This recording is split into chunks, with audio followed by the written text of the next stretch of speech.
Inscription number 76. Bai-gram copper plate inscription of the Gupta year 128. Provenance Bai-gram, Bogra, Bagura district, Bangladesh. Script Northern Brahmi of 5th century AD. Language Sanskrit. This copper plate was discovered while excavating a tank at Bai-gram. The Bai-gram copper plate inscription refers to the reign of Kumaragupta I. However, the name of the king does not appear in this copper plate. Bai-gram Charter year G 128 was issued from two district offices, Vishay-adhikarana, located at town called Pancha-nagati, and was issued by the district officer namely Kula- vriddhi, whose title was Kumara-matya. Apparently the headquarters of Kumaramatya was Kula-vriddhi's Vishaya. Through the process of phonetic evolution, the name changed into punchnari or punchnari. Under Islamic influence, Nari was translated into Persian, Bibi, and the town is now named as Panch-bibi. It is located in the Bogra district. It is probably identical with Ptolemy's Penta-polis Allegiance is expressed without naming the sovereign, who in the year 128 of G of this record was Kumaragupta I. Vayi-gram is the same as modern Bai-gram Tri-vrita and Shrigohli, which belonged to the administrative circle of Vayi-grama. Total area sold wide this copper plate charter was, for 6 dinaras and 8 rupakas, was 3 kulyavapas and 2 dronavapas at the rate of 2 dinaras a kulyavapa. Or 6 plus 1 to dinaras is equal to 6 dinaras and 8 rupakas. That means 2 dinara 8 rupakas.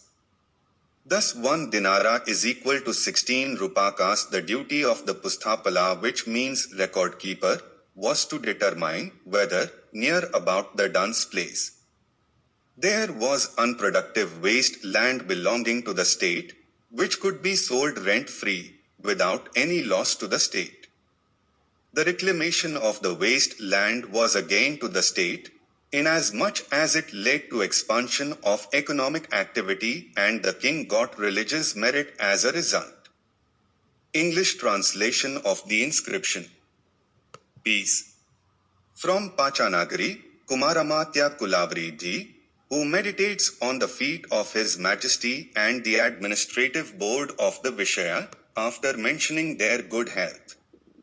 Inform the agricultural householders, headed by senior Brahmanas and officers of Tri-vrita and Shrigohli, belonging to Vai-grama.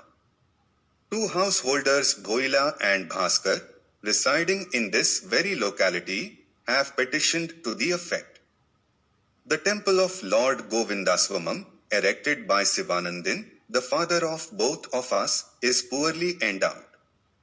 In this Vishaya prevails the practice of sale of fallow fields covered the primeval shrub, which yield neither income in crops any revenue at the rate of 2 dinaras for each kulyavapa, in accordance with the principle of perpetual endowment, to be enjoyed for all time to come, as long as the moon, the sun and the stars endure.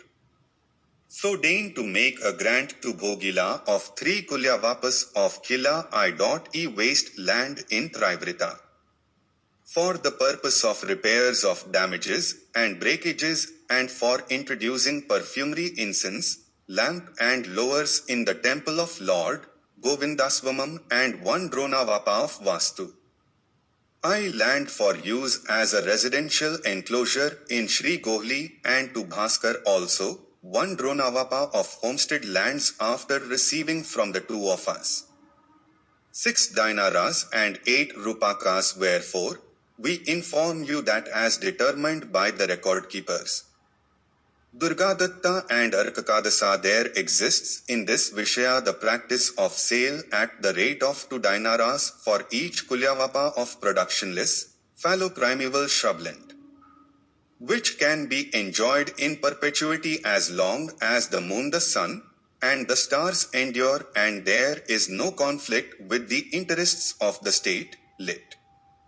King, rather there is gain in the sale of such khila lands, yielding no taxes, and there is gain to His Majesty of 1/6 share of reward for the pious act. Hence, the land be granted. After collecting into revenue account 6 dinaras and 8 rupakas from the two, Bhoila and Bhaskar, 3 kulyavapas of wasteland in Tri-vrita or the temple of Lord Govindswamam, and a dronavapa of homestead land in Srigohli for residential enclosure.